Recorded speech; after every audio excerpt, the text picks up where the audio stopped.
light within my heart, light within my thoughts, light within my words. May one and all and everything, blessed and loved ever be.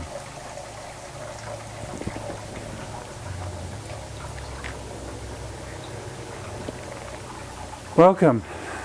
I am Sister Who. Someone recently asked me if my sexuality had any influence upon my spirituality. And recognizing, first of all, that English is not a very precise language. I think what he may have been asking was whether the fact that I'm a gay man affected my spirituality, my relationship with that, with the divine, that which is truly divine. And I guess the first thing to identify about the word sexuality, when people say that in general, is that they could be referring to three different things. We have gender, then we have sexuality, which we have to define what we mean by that, and then we also have orientation. When people were first learning about alternative orientations, gay, lesbian, transgender, so forth, intersexuals now even, which is a whole new frontier that people hadn't really thought in those terms before. The speculation or the perception was that it was just about, quote, what people do in bed or what they do in the bedroom or their private sexual lives. And it's really so much more than that, because orientation is not just what you do in the bedroom, but it's also how you form your most central relationships. It's about a young man, or it's about a man falling in love with another man instead of falling in love with a woman. The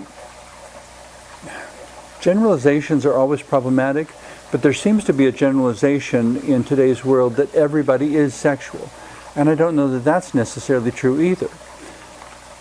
It is conceivable, to me at least, that there is such thing as an asexual orientation. Someone who feels no particular attraction to anything. You know, for whatever reason, their brain, the things that inspire them, the things about which they feel passionate, may not be individual kind of personal relationships. A person may be asexual, a person may be gay, a person may be lesbian, a person may be transgender in the sense of being transgender and gay, or transgender and straight or heterosexual. What orientation is about is how we select and pursue the primary relationships of our lives. Who we imagine growing older with, who we imagine celebrating birthdays and holidays and Christmas with, who we would drop everything and run to the hospital if they were in an accident. Because as far as we're concerned, they are family. But the struggle in many contexts is that we're trying to get our laws and our societal norms to catch up with our understanding. That as our understanding of what a person is or what a person could be or how a child could turn out. There's a lot of discussion that I've heard over the years as far as when did you know you were gay? When did you know you were lesbian? I suppose I could ask, when did you know you were straight? When did you know that you weren't gay or lesbian? It has to do with the pace or the ways in which individuals mature, with the ways we come to our self-knowledge and our self-identity. When did a transgender child first know that they were transgender? All of the transgender people I've ever talked with have reported that from earliest childhood they felt out of sync with the world around them. And it becomes a difficult struggle growing up for a transgender, gay or lesbian, because you're the minority in a world that is oriented differently. Every movie you see, every romantic movie you see, or even movies that aren't intentionally romantic, I suppose, if the hero is rescuing, the one who is doing the rescuing traditionally would be a man rescuing a woman. And then they would fall in love and go off happily ever after to get married or have children or whatever it was that would happen next in their lives. For a gay child looking at that, feeling like an outsider perhaps, that's something they would never experience, that they wanted to identify with the woman and be rescued by the handsome prince, or that the lesbian wanted to be the one rescuing the damsel in distress and, push the prince out of the way because they wanted to be the hero in the story even though they were born as a woman. And then for transgender people to understand that the attractions, the feelings, the affinities they felt didn't align with the examples and the role models that were in the movies and in the television shows and everywhere they looked, the newspaper. There were wedding announcements in my local paper as I was growing up, and it was always a young man and a young woman. Always, always, always. There was no other example. And somehow I couldn't really see myself in that kind of pattern. But I didn't know what I was or where I fit in, because I grew up in a small town in southern Wisconsin where being gay was so not talked about. I didn't know what I was till I was 26. And then I started making up for lost time. The thing I would have to acknowledge, though, is that I knew from the time that I was 4 that I was somehow fundamentally different, that I didn't match up with what I saw going on around me. How does all this impact spirituality? Well, first question, of course, that it brings up is, as you look in the mirror, well, first you have to understand what it is, and then you have to move to a point of saying, is that me? And then you have to wrestle with, or then one has to wrestle with the acceptance or rejection of one's particular theological system. For those born into a conservative Christian context, there's an enormously high percentage of youth growing up within conservative Christian contexts who wind up committing suicide because the theology that they are surrounded with from day one does not allow for the existence of people who were created by God to be gay or lesbian. That's somehow explained as something God would never do. And to which I guess I would say, how would you know what God would or wouldn't do? Either you're making yourself greater than God, telling God that God has to ask your permission for whether God can do this, or you're saying that you are so wise, you understand God so well that you know what God would and would not do. And so if we want to know anything about God, we should ask you instead of asking God. That seems arrogant to the point of the stories I was told about Lucifer, the angel who rebelled against God supposedly and was thrown out of heaven.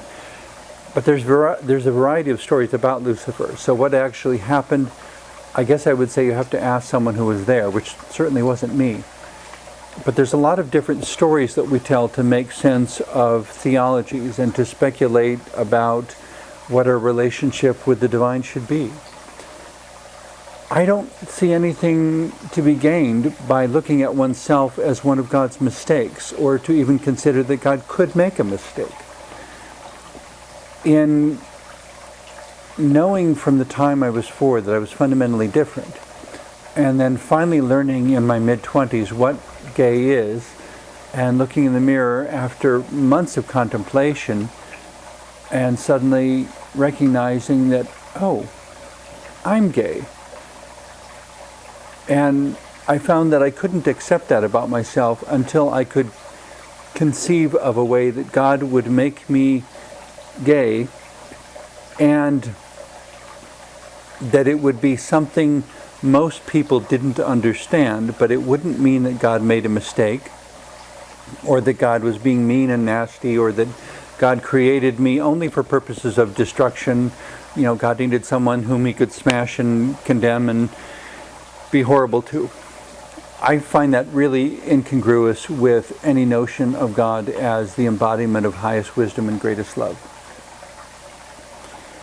If I'm wrong, I guess God and I will have that discussion. I don't know that I'm ready to have another human being say that I'm wrong, however, because I recognize that they have at least all the limitations that I have. And neither of us was there when God started all of this, or God created either one of us. And neither of us God is not accountable to either of us for permission to create this or that sort of person.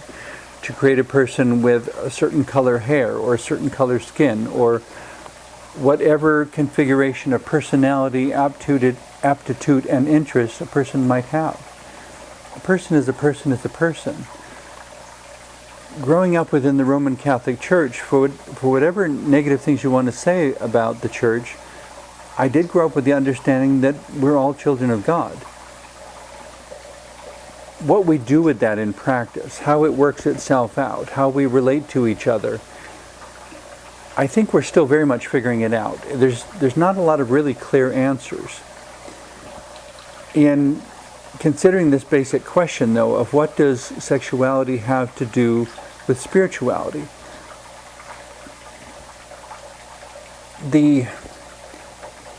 and I'm going to try to talk about this in a very tactful sort of way, because we want this to be a show for general audiences and a show that makes people think, but without getting into anything vulgar or titillating or superficial or trite or all the prudish, sad things that humanity has done with the whole realm of sexuality.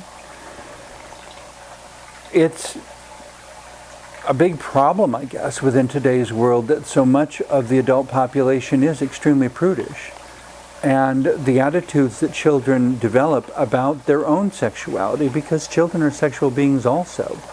They may not have reached puberty, they may not have matured into adults, and they may be wondering, what's that all about? And it's very, very complicated. You'll get to it in time, and I don't mean to be dismissive. It's about, I guess from a child's perspective, sexuality is about who we love and how we love, and seeing people as people and not as objects, and understanding that life will give us a whole lot of different experiences, and some will feel good and some won't. And to be wise is to let things happen at the right time, and not to insist upon having an experience before you're ready for it. I certainly am not in favor of giving a driver's license to a 7-year-old. I don't know if they could even reach the pedals with their feet, much less operate a car safely. If you can sit behind the wheel of a car, doesn't mean that you can see over the steering wheel or reach the brake or the accelerator or anything. If you can't operate a car safely, you shouldn't have a driver's license. There will be a time for that. Rest assured, there will be a time for that. There are skills that need to be developed along the way. There's respect for others and understandings of traffic laws and all sorts of things that need to be developed before you get to that point. In a similar sort of way, it takes a lot of wisdom to be a parent. A lot of wisdom. Within tribal societies in times past, there was an understanding that people looked up to the elders because they had the most experience, they had been through all these different things, they had thought about so many complex problems, and they had accumulated a body of wisdom within their brains that allowed them to make wise choices. Understanding that that was where life was going, that at some point in the future, each person in the tribe would become one of the elders. It was imperative throughout their lives that they learn everything they could, talk to everyone they could with an open mind, and figure out what is wisdom, what is the wise thing to do in this situation, so that when they became an elder and people came to them and asked, what should I do, they would know what to say. Becoming an elder of the tribe was a lifelong training period. It wasn't a 4-year degree that you go to college for and ta-da, you're done. It was a lifelong process of learning and learning and learning, and the learning never stopped, because there was always something new happening, always someone new being born into the tribe, where they would have to stop and ask, We've never seen a person like this before.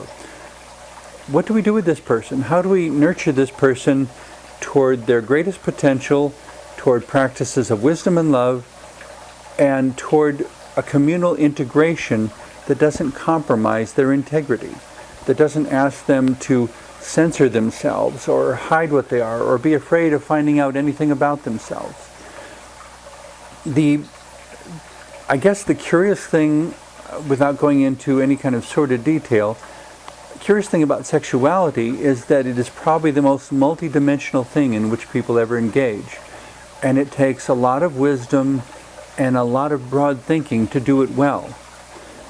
And the most important organ of sexuality is your brain, because it has to do with how you understand yourself, how you respect the other person, how you sensitively and wisely engage in the deepest possible connection with the other person. The deepest possible connection, where you are sharing the deepest parts of yourselves in ways that neither of you will regret later. There's a word, I don't know how often you hear it anymore, but I think most people understand. It's an adjective, hedonistic. When things are described as hedonistic, it's as if people are going for the pleasure and the thrill and the adrenaline rush. It's all about how it feels. It's about experiencing the feeling. And I pondered once why being hedonistic is such a moral issue for so many, and I tried to figure out what is it that makes being hedonistic bad. And the conclusion I came to, you can draw your own conclusion, of course, but the conclusion I came to is that being hedonistic is reaching for all of the experience with none of the meaning. You want to feel how it feels, but without any respect for what it means to feel that way. I checked a dictionary before recording the show to see what really is the definition of hedonism or of being hedonistic. And it suggested that the ultimate goal in life is simply to be happy. Just the experience of happiness. That's what everything is oriented toward. And applying that to my earlier conclusion of it being all of the experience with none of the meaning, it leaves me questioning whether happiness as an end in itself is even recommendable. Happiness as an end in itself could put one on a path of being very narcissistic and selfish, where the only happiness that matters is my own. That has a negative impact on communal relationships. And sexuality is ultimately all about relationships and learning, in a sense, to see the divine, to see possibilities of highest wisdom and greatest love within the other person, and of seeing connection with that person as something sacred, not something to be uptight and prudish about, but not something to be totally trivial and lighthearted about either. In expressing our sexuality, we bring everything we believe in our minds, everything we feel in our hearts, and everything we experience with our bodies, all to this one single moment of convergence. And I would suggest that in that moment there is also this spiritual dimension. It's way too complicated to get into within this show, but there was a workshop I went to once that focused specifically on integrating spirituality and sexuality. And what I found within that was that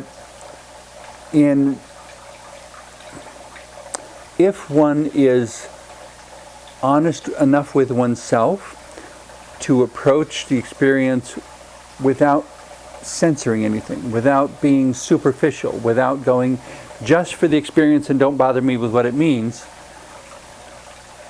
if you come to those kinds of experiences with openness and you invite the divine to be part of those experiences, by having this convergence of all your multidimensional self holistically all integrated into this incredibly intense moment, it's even possible that God might make something clear to you in that moment. If you are looking, if you are not necessarily looking, but if you are open, if you're open to the sexual experience being a sexual experience, it can be an altered state of consciousness that accomplishes deep inner healing that might not happen any other way. That being said, a friend who attended that workshop also, he and I were discussing this, and we kind of scratched our heads and thought, well, who's ready for this? Because it was such an intense experience, and the thing that we found in that experience is that by putting ourselves through sexuality into this altered state of consciousness, all the walls inside our minds came down, and our spirituality and our emotions and everything we believed was all mixed into one, and there was nothing to hide from. And the interesting thing, as other people reported on the experience, was whatever it is they were hiding from, whatever it was they were having problems with, whatever it was that they couldn't get over, couldn't get past, or didn't want to deal with, when they went into this experience, that was what was waiting for them when they got there. And so in a sense, it almost says, don't get into sexuality until you're ready to embrace all of who and what you are. Because you may find out things about yourself that you're not ready to embrace. All the more reason why I don't think sexuality should be presented to children as something taboo or sordid or dirty or forbidden or something about which to be prudish. But it should be presented as something sacred that is so powerful, you better be ready by the time you get to it, or it will be overwhelming. And to experience something that is overwhelming when you're unprepared, all sorts of things can go wrong. All sorts of things can go wrong, and once they have gone wrong, they're incredibly difficult to get back on track. Does my sexuality affect my spirituality? The basic question we started with. I would say definitely, because it draws me toward a greater wholeness, a greater absence of judgment, a greater humility before God, that I don't come before God in prayer and start dictating to God what correct theology is, and that, well, you couldn't possibly tell me to do this because the Bible or the Quran or the Torah or whatever says that should never happen. And I guess as we're winding out the end of our show, it reminds me of a time recorded in the Bible of when the Apostle Peter went up to the roof of a house, according to this story, and he was praying and praying and praying and praying, and he prayed with such intensity that he went into an altered state of consciousness, and he had a vision. And in this vision, there was this giant sheet of cloth being lowered from the heavens with all these animals in it that Jewish law said were unclean. And he heard this voice saying, "Arise, Peter, kill and eat." And he said, "Never, I would never touch what is forbidden by your law." And the voice answered, "What God has cleansed, no longer call unclean." And he was pondering what that meant. And I'm sure that passage has been interpreted all sorts of different ways. The only thing I'm recommending is, in whatever way that sort of vision comes to you in your life as a metaphor, something presenting itself, and you are accustomed to thinking of it as wrong, and maybe it is. Figure out why it's wrong, and figure out whether your current experience maintains that wrongness or not. You may be headed into an entirely different experience of something that someone else didn't understand.